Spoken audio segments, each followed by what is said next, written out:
Dear students, you are watching IIT PAL series of biology and I, Rikisha Bhaumik, PGT Biology at Kendriya Vidyalaya Sector 2 RK Puram is assisting you in learning the concepts of evolution.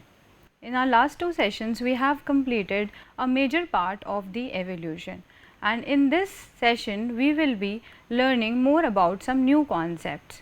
In this session, I will try, since this is the last and the final session of the evolution chapter, I will try to fill the gaps in learning, if any, and would give you a holistic view of this chapter. So, let us first have a quick recap of what we have done in the previous two sessions.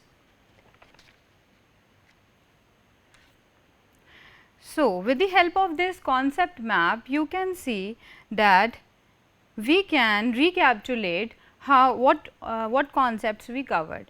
Evolution, first of all, we will start with the origin of life. Since evolution deals with the changes in the life forms, first we will start with the origin of life. For learning about the origin of life, we will go back and trace the origin of universe. As I told you in the first session that universe began about 15 to 20 billion years back, and the most plausible theory was the Big Bang theory. It was followed by the expansion of universe, condensation of gases like hydrogen and helium, leading to the formation of many galaxies, solar system and earth, which is a part of the solar system.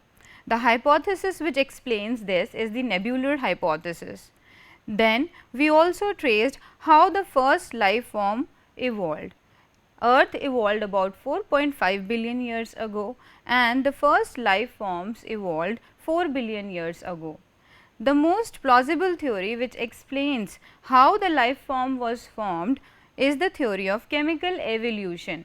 It states that the conditions on primitive earth was favorable enough to initiate a chemical reaction which will lead to the formation of first cellular forms. This theory was given by Oparin of Russia and Haldane of England. The experimental evidence for this theory of chemical evolution came from Stanley Miller and Harold Urey, who created a condition similar to the primitive earth under a laboratory setup, and they could actually synthesize amino acids, nucleic acids and sugars from this experiment. So, it was convincingly proved that the first life which arose on earth was due to chemical evolution. But we also know about other theories for origin of life which came before the theory of chemical evolution. We discussed it briefly in our first session. They were the theory of special creation, theory of pangenesis and theory of spontaneous generation. Under theory of special creation, we discussed that it was the most oldest theory which explained that earth was formed in 6 days. Theory of panspermia said that there are spores on other planets which incidentally landed on our earth and life was originated from those spores. And the third, which is the theory of spontaneous generation, said that life could originate from gradually from the non-living matter, but it was also discarded by the experiment of Louis Pasteur. So, the theory which we believe in is the theory of biogenesis, which is preceded by chemical evolution. Chemical evolution explain how the first cellular life originated, and the biogenesis explain how life has since been evolving after the first life arose. Life arises from the pre-existing life forms. Then we have discussed the origin of life, the theories for origin of life.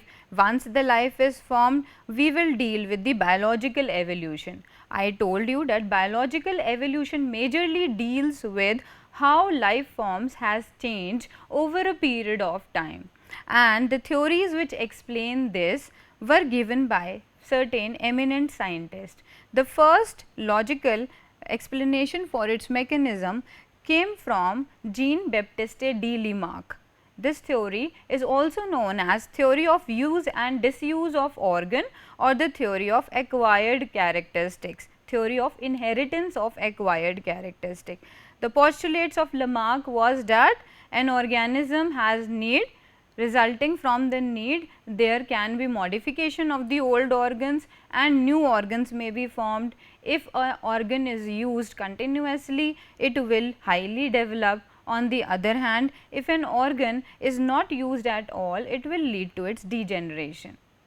This Lamarck theory can be very well remembered by the example of a giraffe who had short necks in the earlier time because he had lot of grasses to graze over, but with time when the grasses became scarce in the environment, the giraffes, they tend to stretch their necks, and this stretching of the necks over a period of time is said to explain by Lamarck as the theory of use of an organ and disuse of the organ. However, it could not explain many things and there were many criticism for this theory. So, it is not anymore used as a plausible theory of evolution. Then the most plausible theory was given by Charles Darwin, the great naturalist, who went to Galapagos Island, who went to sea voyage, explored the world and made many interesting observations about evolution. The theory of Darwin is known as the theory of natural selection. The work he published was Origin of Species by Natural Selection. Natural selection refers to, as you may remember, that it is the process by which the organisms have variations and those variations which help them in adapting to the environment. These variations which are giving a survival advantages, these are selected by the nature. The nature select only those characteristics which are well suited to its change, and so it will lead to reproductive fitness. These were the main postulate of Darwin's theory. Darwin, the four main postulate which we have already covered about Darwinism included the survival for existence, fitness, reproductive fitness, all these are the key concept of the Darwin theory. Then this Darwin's theory of natural selection is one of the unifying theory of biology. We believe this to be true and we have also seen with the help of other sources that whatever postulates have been given under this theory are correct. Then moving on to one more scientist, Hugo de Vries, who told about mutation as a cause of variation, as a cause of evolution. He said that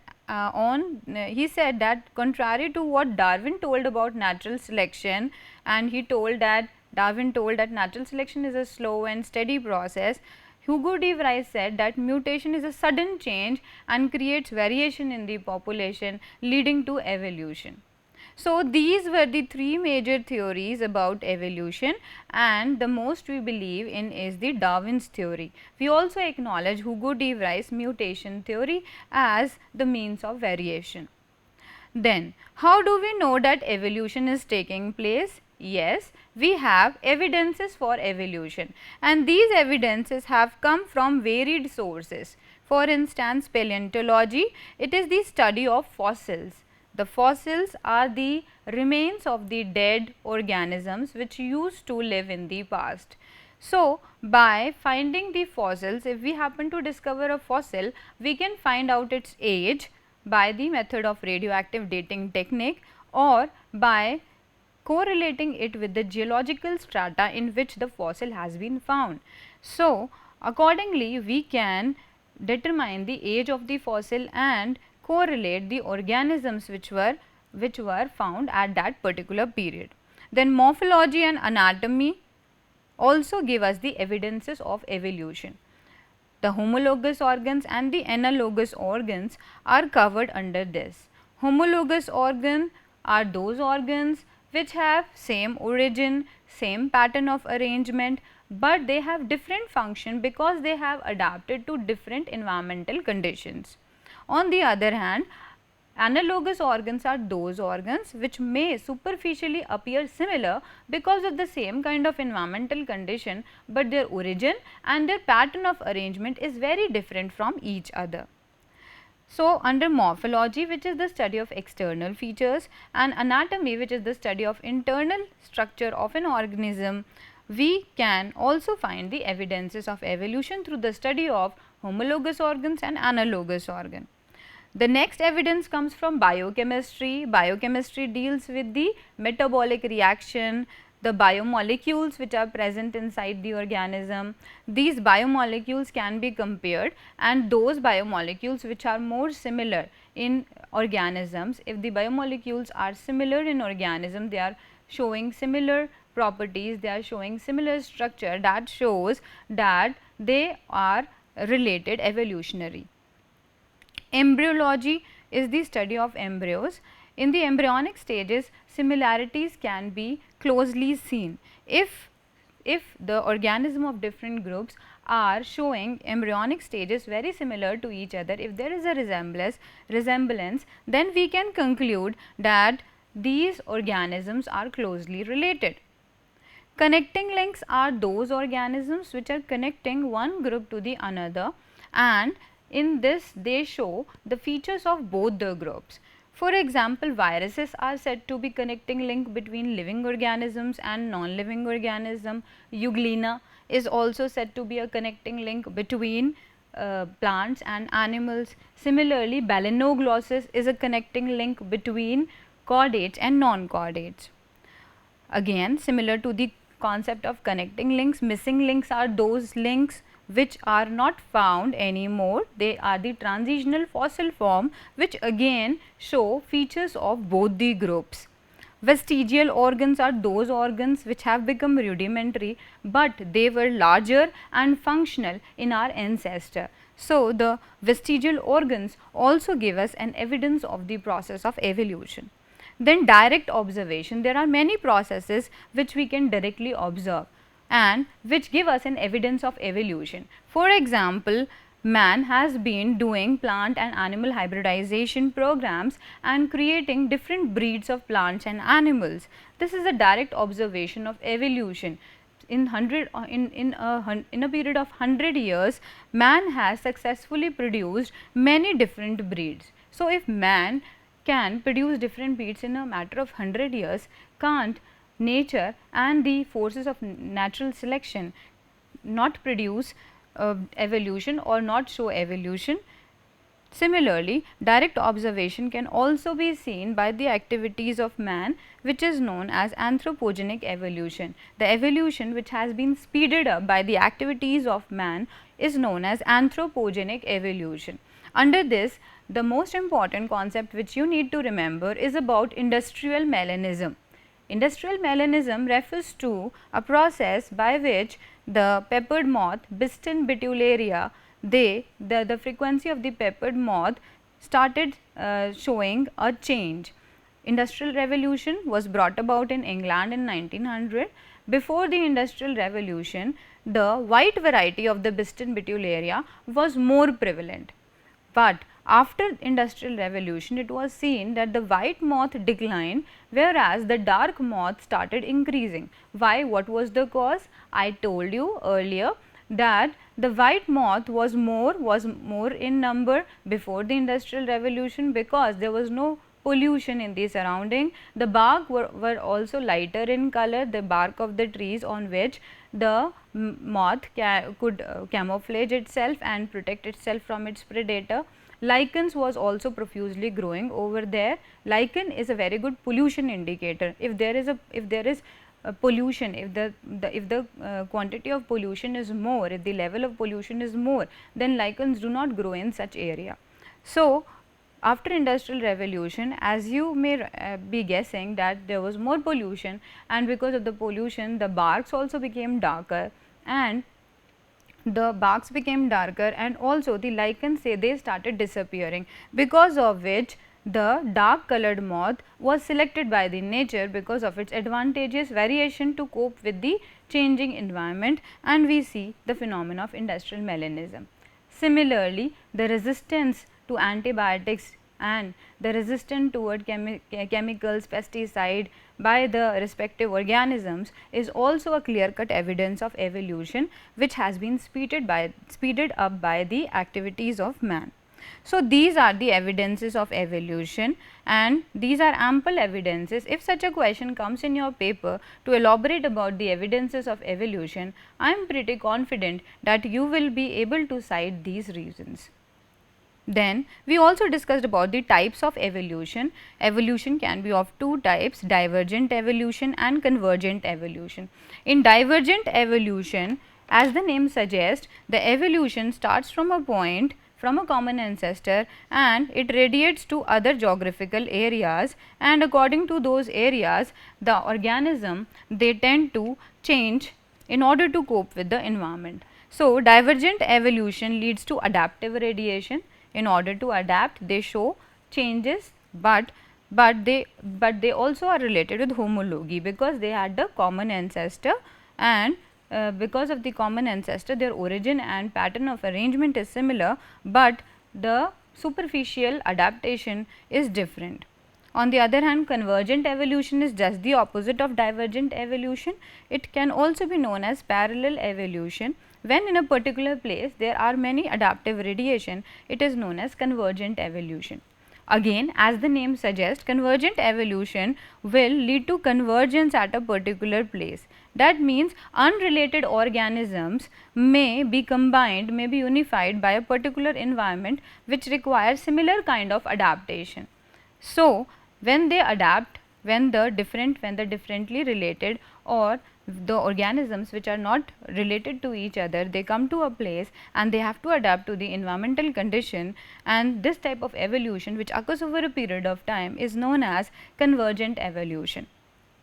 So, with this quick recap, I think you are in a better position to understand the concepts of evolution, and we will put one step forward to our, we will go one step forward to this. Let me quote one thing here, that evolution is rarely a process of, evolution is rarely a straight line process from one species to species. Instead, it is like a tree with many branches. Some of its branches may give rise to new branches, and some may also become dead end. So, rather than the general belief that evolution is a ladder like thing or evolution goes like a straight line process, it is not true. Evolution is rather like a tree with many branches. These branches may give rise to new branches, and some of the branches may end into dead parts. So, with this we will further try to understand the concepts. I will today explain you about the concept of speciation, followed by Hardy-Weinberg equilibrium, and then a brief account of evolution. We will also trace the evolutionary history of man, the origin and evolution of man. So, first coming to speciation. Coming to the concept of speciation, first of all we should know how to define a species.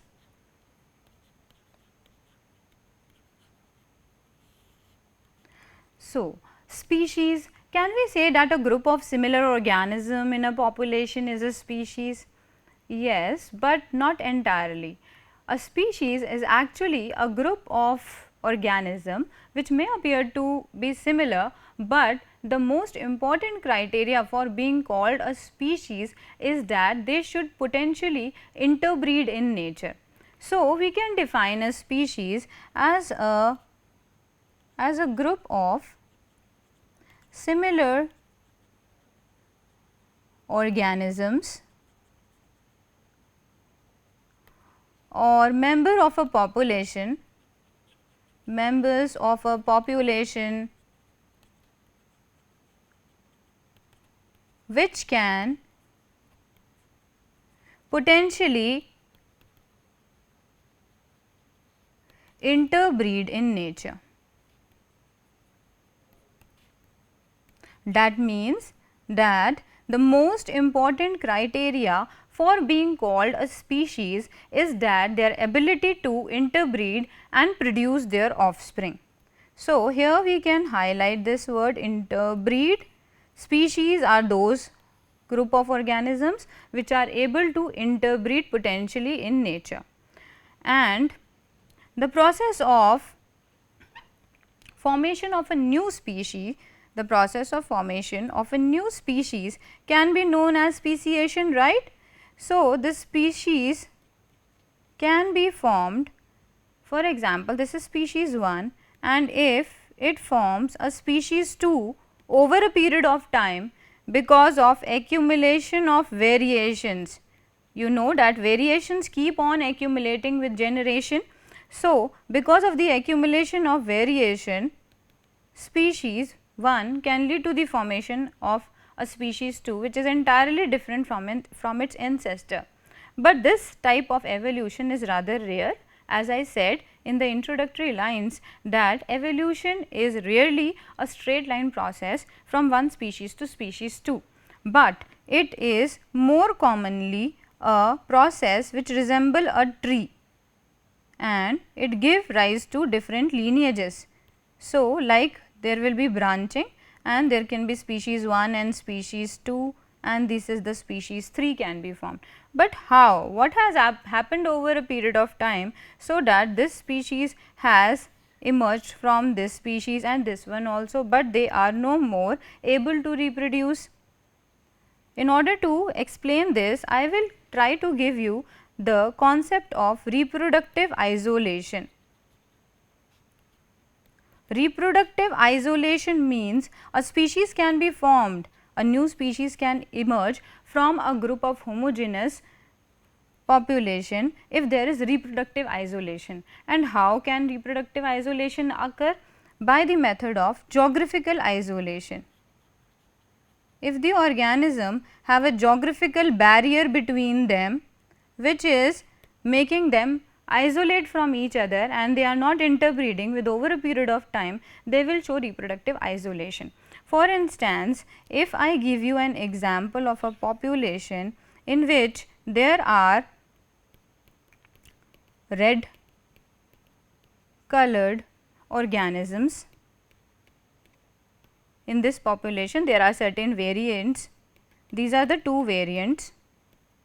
Suppose a river forms between this population, this homogeneous set of population, a river comes in between, a barrier comes in between. With over a period of time, what will happen that this land will get separated and this land will get separated. There will be a geographical barrier between them and this species, these organisms will evolve to become a different organism, and with over a period of time they will not be able to reproduce, they will not be able to interbreed, and then we say that two different species have been formed. So, I hope that the concept of speciation is quite clear to you. Speciation refers to the formation of a new species from the homogeneous population of existing species, and this arises because of the process of reproductive isolation. If they are kept apart for a period of time and they are not able to interbreed, they will over a period of time evolve in their respective areas and convert into different species. Even after this period of time, if they are brought together, they will not anymore reproduce. So, this was reproductive isolation. Now, moving to the next topic, which is the Hardy-Weinberg equilibrium. This is a very important topic of this chapter, Hardy-Weinberg equilibrium. First of all, let us try to understand this equilibrium. It was given by G. H. Hardy and W. Weinberg. By equilibrium, we mean genetic equilibrium. Genetic equilibrium. You know, equilibrium is a state which remains in balance so that there is no change. So, genetic equilibrium can be understood by further understanding about the gene pool. What is a gene pool?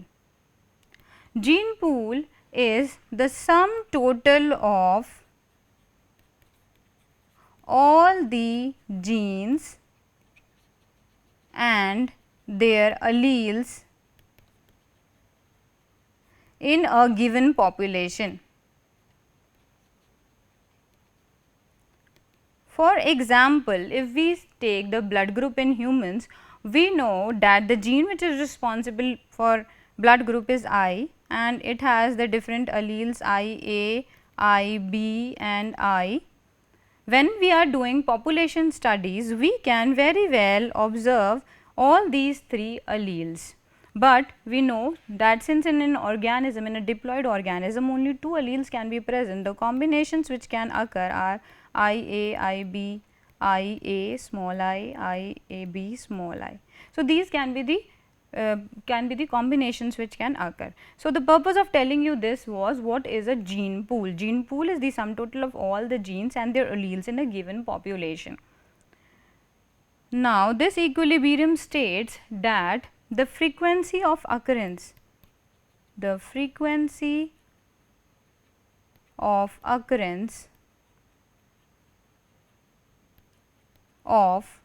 all the alleles of a gene or a loci, the frequency of occurrence of all the alleles of a gene or a loci remains stable and constant from generation to generation.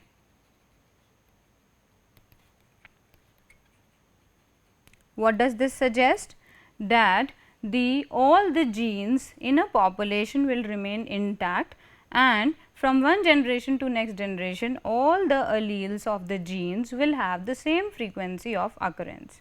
This is known as genetic equilibrium or Hardy-Weinberg equilibrium.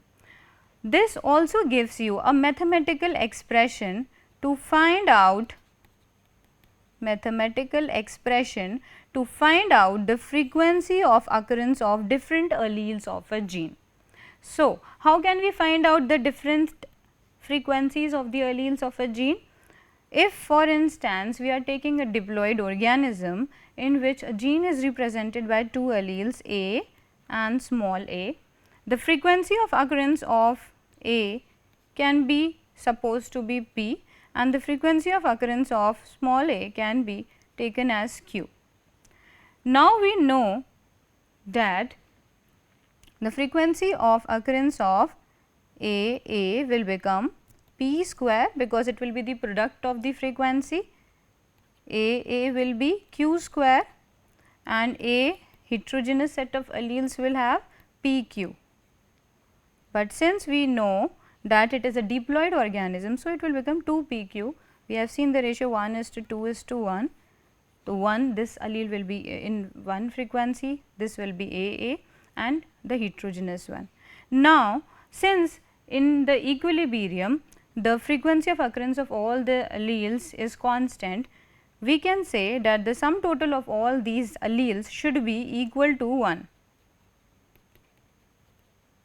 because it remains constant. So, it should be equal to 1. So, it can be expressed in the form of P square plus Q square plus 2PQ is equal to 1, which gives you the binomial expansion for P plus Q whole square is equal to 1.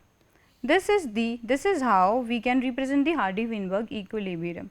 By using this mathematical expression, we can find out the frequency of occurrence of different alleles. So, do you think that this Hardy-Weinberg equilibrium is possible in nature? Do you think that the genetic pool remains constant over a period of time? No, it is not so. It is not the case, because we know that there are many variations taking place. So, we can say that Hardy-Weinberg equilibrium is an ideal condition. Hardy-Weinberg equilibrium represent an ideal condition where there is no evolutionary change.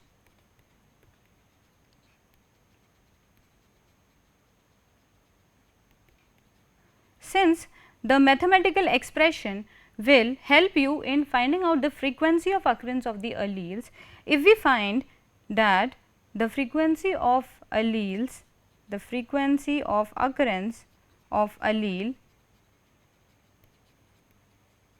is different from the expected frequency, different from the expected frequency, we can find out the extent of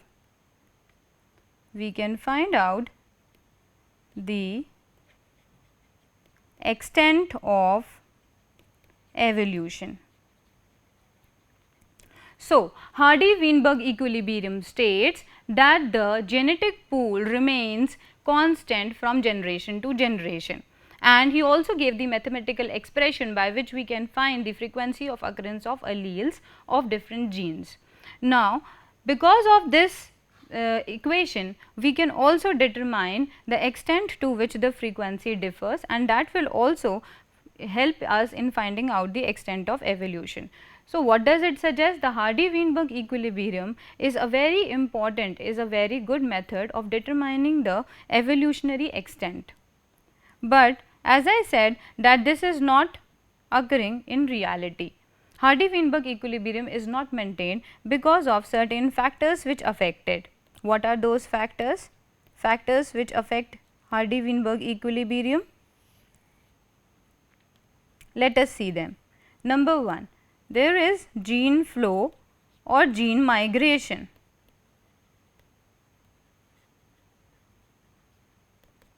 Number 2, there is genetic drift. Number 3, there is genetic recombination because of the sexual reproduction. Then there are mutations as told by Hugo de Vries, and there is the process of natural selection. So, these are the 5 factors which can disturb the Hardy-Weinberg equilibrium. 5 factors which affect Hardy-Weinberg equilibrium. So, let us discuss them in detail. Gene flow or migration refers to the migration of a particular gene from one population to another population, and this can occur because the organism has moved from this population to the next population, or it can be done by nature also, the forces of nature.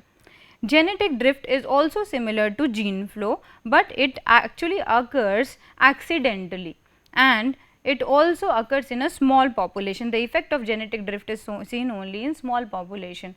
You must be remembering that in class 10th you read about evolution, and there were examples, very simple examples to explain these terms. Genetic drift, the beetle population was there, and in the beetle population there were red beetles and green beetles. Two populations were there, red beetles, a homogeneous population but comprising of variants. The green were more in number. Accidentally an elephant put his feet over this, and this population got finished, and only this population could perpetuate, the green one. So, there was a change in the gene frequency, and this is known as genetic drift. Genetic recombination refers to the recombination mechanism which occurs during the process of gametogenesis. There is crossing over in the prophase 1 of meiosis 1, leading to variations. Mutation is a sudden change in the gene or a chromosome which can lead to variation. Natural selection is a mechanism operating in nature by which nature selects only those variants which are more suited to cope with the environment. So, these are the 5 factors which affect Hardy-Weinberg equilibrium.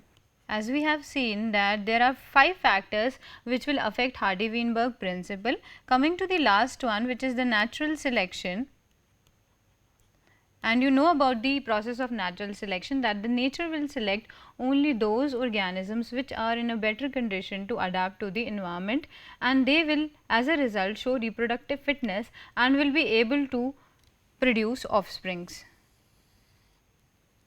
So, with the help of this graph you can see that the normal distribution curve of the frequency of occurrence of traits, here is frequency, and the phenotype, It shows a normal distribution curve, the bell shaped curve. But what can happen in one of the modes of natural selection is that there can be a slight favor to a particular trait. A particular trait may be favored by the natural selection, and because of this the graph may shift. The actual graph, which was like this, now it will show a directional change in its peak.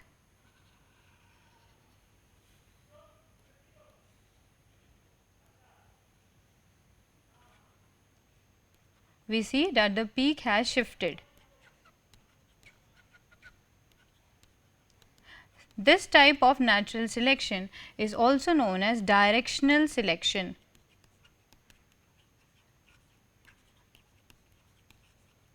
And the very good example is that of industrial melanism, where you saw that the peppered moth after industrial revolution showed a favorable drift towards the black winged moth. So, the directional selection helps you in understanding the process of industrial melanism. Next, the second type of selection which you can see is, again we will draw the normal distribution curve.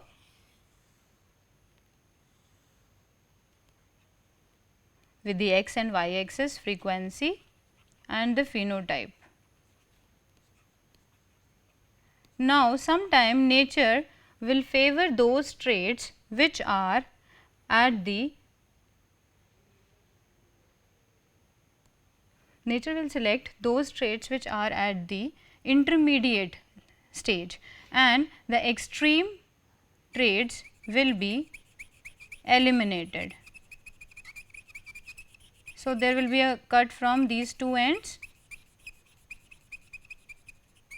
Since the extreme traits are being eliminated, so the graph will now become like this. The peak will become narrower, resulting in more number of average traits. Peak becomes narrower, and this kind of natural selection is known as stabilizing natural selection. Stabilizing selection, and the example is in human babies. The weight of human babies, we see that a average weight baby is successful in living, but on the extreme ends the babies usually show mortality rate which is higher than the average baby. The third mode of selection, you can guess what it can be. Yes, you are right. When the normal distribution curve is showing a tendency where not the extreme ends, but the intermediate ones are discarded. The intermediate ones are discarded, and there is a tendency in favor of the traits which are at the extreme ends. So, your this graph will become like this. There will be two peak here in favor of the extreme ends, and the example is the butterflies, where we see different forms of butterflies, some which are very beautiful in color and the other which are simple brown colored. This kind of natural selection is known as disrupting selection. Disruptive selection. So, these were the three modes of natural selection. I think by this discussion you are very much clear what is Hardy-Weinberg equilibrium, does it exist in nature, and what are those factors which affect it. Now, we will move on to the next topic. The next topic deals with the brief account of evolution. So, let us try to understand the sequence of evolution of different life forms on this earth. This table shows you the era, time period and the event. Era, Proterozoic era, which was about 2 billion years ago, first cellular form was formed. Try to recall how the chemical evolution took place. The condition on earth was suitable for a chemical reaction to be initiated, and that led to the formation of biomolecules. They polymerized and condensed and formed macromolecules. They formed a membrane around them and could form the first cell. This is a diagram of microsphere which is showing budding and fragmentation. They could form buds and fragmentation like the prokaryotes. The first cell which arose was in water and was unicellular. Later, from unicellular, multicellular forms also arose. Then coming to the next era, which is the Paleozoic era, 500 million years ago, the earth was mostly dominated by the invertebrates. You may be knowing what are the invertebrates. Invertebrates are those organisms which do not have a vertebral column, and starting from the Porifera, Mollusca, Coelenterata, Annelida, arthropods, they all come under invertebrates. So, there was profusion of invertebrates 500 million years ago. Then 350 million years ago, jawless fishes came into existence, which are put into the group Agnatha. Seaweeds and aquatic plants also arose. This was the time when the plants was also evolving. Plants are said to be the first organism which came to the land. The plants, if we study about the evolution of plant, Chlorophyta gave rise to algae-like organisms, algae-like plants, then came the bryophytes, and then came the pteridophytes, which were the first land plants, first land vascular plants. Then the fishes with stout and strong fins were also there, which were amphibious in nature. They could come to the land and then could go back to the water. Certain lobe fins, these are known as lobe fins. These lobe fins were supposed to have extinct from the surface of earth, but recently in 1938 in South Africa, one of the member of lobe fins, coelacanth, was found. This is the picture of coelacanth you can see. Then if we go to the next 250 million years ago, the 250 million years ago, the amphibians started evolving, amphibians started originating, and these amphibians, you can see frogs and salamanders, they are the recent descendants of the amphibians which we can see today.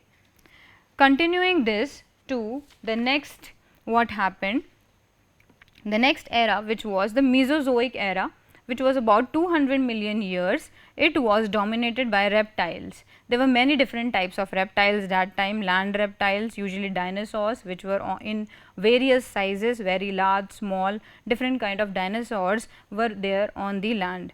Water reptiles were there, fish-like reptile, this is Ichthyosaurus, who was a fish-like reptile, it had a snout and it had fins also.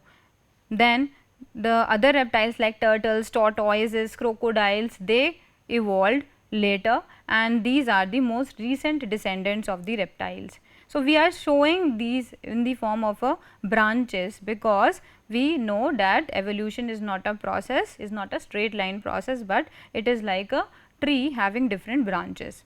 The biggest dinosaur which was present at that time was Tyrannosaurus rex, who was 20 feet in height and had dagger like teeth.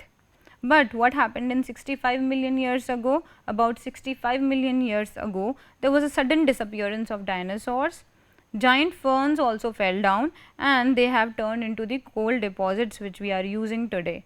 So, there was some changes in this period, we do not know much about it. There was some suggest that it was a natural catastrophe which led to the extinction of dinosaur from the surface of earth. Then coming to the Cenozoic era, which is the latest era in which we are living, it started about 63 million years ago. The birds developed, the birds evolved from the reptiles. The missing link Archaeopteryx shows the characteristics of a bird as well as a reptile, suggesting that birds has evolved from reptiles. From the birds evolved mammals. The first mammal was shrew like, small in size. and the mammals have been since then dominating the surface of earth after the reduction of reptiles, because they are viviparous, they have good sense and they could avoid danger.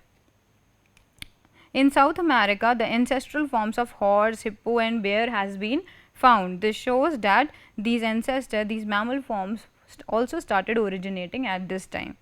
Then you must be knowing about continental drift. The theory of continental drift suggests that the earth had a single land, and that single land, because of the tectonic plates and movement of the earth, they got separated, and because of which the continents which we see today have been formed. South America joined North America, Australia got separated. The fauna of the South America was overcome by the North American fauna, and the island Australia also got separated, because of which we can see many different kind of evolution. A parallel evolution is seen in marsupial mammals in Australia. The marsupial mammals are very much similar to the placental mammals in appearance, but they are different in their reproductive mechanism. Marsupials have a pouch, and the babies they produce are not fully developed, so they take more parental time inside their pouches to help them develop. The mammals also show a varied range of habits. They can be terrestrial, they can be aquatic, they can be aerial. You can see here the pictures: panda, tiger, elephant, whale, dolphins. These all are the example of mammals. So, I think I have given you a brief account of evolution, how the things progressed right from the beginning. Now, let us go to the next topic, which is the origin and evolution of man. We are very much interested in knowing about ourselves. So, let us trace the evolutionary changes which took place in man. 15 million years ago, the primates, the order Primata comprising of the primates, there were two type of ancestors we believe in. One was Dryopithecus and the other was Ramapithecus. Dryopithecus was hairy, ape-like, and we believe that most of the monkeys, gorillas, they have evolved from Dryopithecus, and Ramapithecus was more man-like. You can see Ramapithecus and Dryopithecus here. Ramapithecus was more man-like, and it is believed that it was our ancestor. Fossils of man-like bones were discovered in Ethiopia and Tanzania in Africa, suggesting that we all have come from Africa. Our ancestral origin lies in Africa. 3 to 4 million years ago, man-like primates were found in Eastern Africa. How did we find about them? We found about them by the fossils, and these fossils can be related to the time period. Hominid features, human-like features were seen in them. They were 4 feet tall and they could walk upright. Australopithecine was the next link in the evolution of man. It was fruit eating, hunted with stone weapon. Then in this period, about 1.5 million years ago, Homo habilis was seen to originate, and now the brain capacity also was seen to develop. It had 650 to 800 cranium capacity. Homo erectus was the next one to evolve. It had 900 cc, 900 cranial capacity. It ate meat, and the fossils were discovered in Java. 1 lakh to 40,000 years back, the Neanderthal man was discovered. It had a huge brain capacity of 1400 cc, and it was found in East and Central Asia. This shows that having been originated from Africa, now man started diversifying himself into different continents. 75,000 to 10,000 years back, there are Homo sapiens, which is the modern man. We come under Homo sapiens. 18,000 years ago, they arose in Africa and spread across continents. Prehistorical cave art developed. Now the Homo sapiens, they started developing art and different skills. 10,000 years ago, agriculture started, and finally settlement, and everything which occurred is the development process which we see in this world today. So, this is the entire sequence of the evolution of man. The important things have been written in violet color. You have to remember their names: Dryopithecus, Ramapithecus, Ramapithecus more man-like, then Australopithecine, Homo habilis, Homo erectus, Neanderthal man, Homo sapiens. This sequence is enough, along with certain features you have to mention about their brain capacity, about their dietary preference and all. So, now we have covered all the topics of our which were left. So, let us summarize. What we have learned today. In today's session, we learnt about the concept of species and speciation, Hardy-Weinberg equilibrium and the 5 factors which affect it, a brief account of evolution and the origin and evolution of man. Let us discuss the questions which I gave you in the last session. Explain antibiotic resistance observed in bacteria in light of Darwinian selection theory. I hope these questions were quite clear from the last sessions, and you could have you were able to answer them. Antibiotic resistance observed in bacteria in light of Darwinian selection: by the use of continuous antibiotics, those variants which could resist the effect of antibiotics are being selected by the nature as per the Darwin theory, and this is how we can explain this question. Second question, you can do it for yourself so as to increase your curiosity and your inquisitiveness. The third question is about the clear definition of the term species. If you followed the instruction today, you would be able to define what is a species. A species is characterized by the property of interbreeding. One example of adaptive radiation, you have learnt about the Darwin's finches, you have learnt about the marsupial radiation. These are the examples of adaptive radiation which you can write when the question comes. The remaining question, species. The species can be described as a potentially interbreeding group of individuals that are reproductively isolated from other population. Then trace the various components of human evolution. We have done so, and I hope it is quite clear and you will be able to write this answer. Can we call human evolution as adaptive radiation? Think about it. No, we cannot call human evolution as an adaptive radiation, because human evolved into and went to other places, and there were other factors like mutation, genetic drift, migration, genetic recombination, but still human remains to be a single species. There is no division or bifurcation or lineages of this species, so we cannot say it to be as adaptive radiation.